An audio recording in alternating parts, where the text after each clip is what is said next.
Good morning 8th class. आज हम पढ़ेंगे बसंत भाग 3 और उसके पाठ 17 के बारे में। पाठ का नाम है बाज और सांप। बाज और सांप निर्मल वर्मा द्वारा लिखित एक श्रेष्ठ कहानी है। यह हमें जीवन में कुछ करने और सकारात्मक सोच रखने को कहती है। समुद्र के किनारे एक अंधेरी काली गुफा में एक सांप रहता था। अपनी गुफा के अंदर से ही सांप समुद्र किनारे का सारा दृश्य देखता रहता था। लहरों का चट्टानों से टकराना, आकाश में छिपती पहाड़ियां देखकर वह मन में खुश होता था कि वह इस गुफा में एकदम सुरक्षित है। उसके पास ही एक नदी भी बहती थी। नदी समुद्र से मिलने के लिए तड़पती रहती थी। जिस स्थान पर नदी समुद्र का मेल होता था वहाँ सफेद झाग बन जाता था। एक दिन अचानक आकाश में उड़ता हुआ एक घायल बाज सांप की गुफा में आ गिरा। बाज को गुफा में देखकर सांप घबरा गया, लेकिन कुछ देर बाद जब उसने बाज को कहराते हुए सुना तो वह उसके पास गया। उसने देखा बाज के पंख खून से सने हुए थे। वह जोर जोर से कांप रहा था। बाज की गंभीर स्थिति को देखकर सांप मन ही मन खुश हो रहा था और कह रहा था कि क्यों भाई, इतनी जल्दी मरने की तैयारी कर ली? बाज ने एक लंबी आह भरते हुए कहा, ऐसा ही दिखाई देता है कि आखिरी घड़ी आ पहुंची है। बाज भी मन ही मन कहता है उसकी जिंदगी खूब आनंद भरी थी। उसने अपने जीवन में जो चाहा उसे पूरा किया।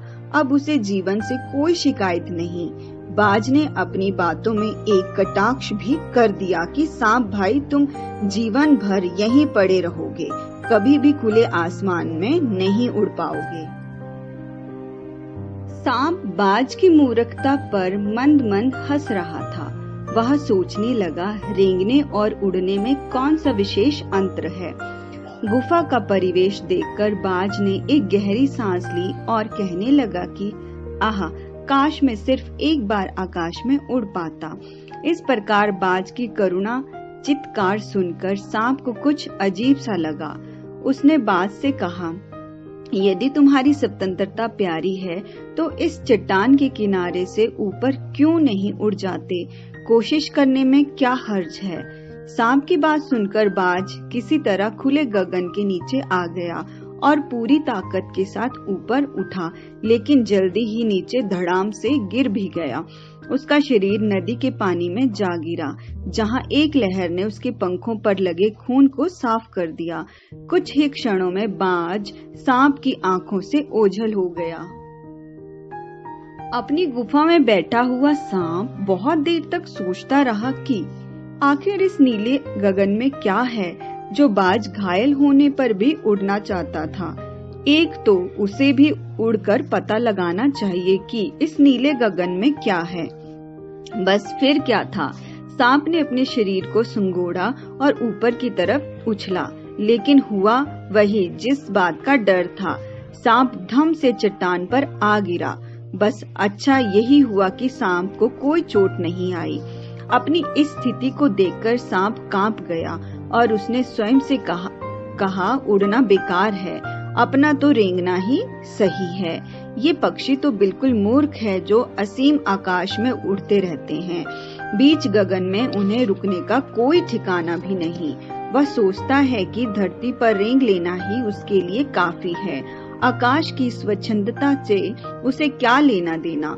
कुछ देर के बाद सांप को चट्टान के नीचे से मधुर स्वर ध्वनि सुनाई दी। पहले तो वे स्पष्ट नहीं थी, लेकिन बाद में स्वर साफ सुनाई देने लगे। अपनी गुफा से बाहर निकलकर जहां से वे स्वर आ रहे थे वहां झांकने लगा। उसने देखा चट्टान को भिगोती हुई समुद्र की लहरों में गीत के स्वर फूट रहे थे। लहरों का ये गीत दूर दूर तक गूंज रहा था। सांप ने सुना लहरें मधुर स्वर में गा रही थी, हमारा यह गीत उन साहसी लोगों के लिए है जो अपने प्राणों को हथेली पर रखते हुए घूमते हैं। चतुर वही जो प्राणों की बाजी लगाकर जिंदगी के हर खतरे का बहादुरी से सामना करे।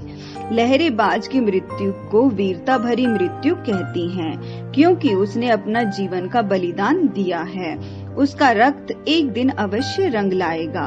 जब कवि साहस और वीरता के गीत गाए जाएंगे, तुम्हारा नाम बड़े गर्व और श्रद्धा से लिया जाएगा। हमारा गीत जिंदगी के उन विद्वानों के लिए है जो मरकर भी मृत्यु से नहीं डरते।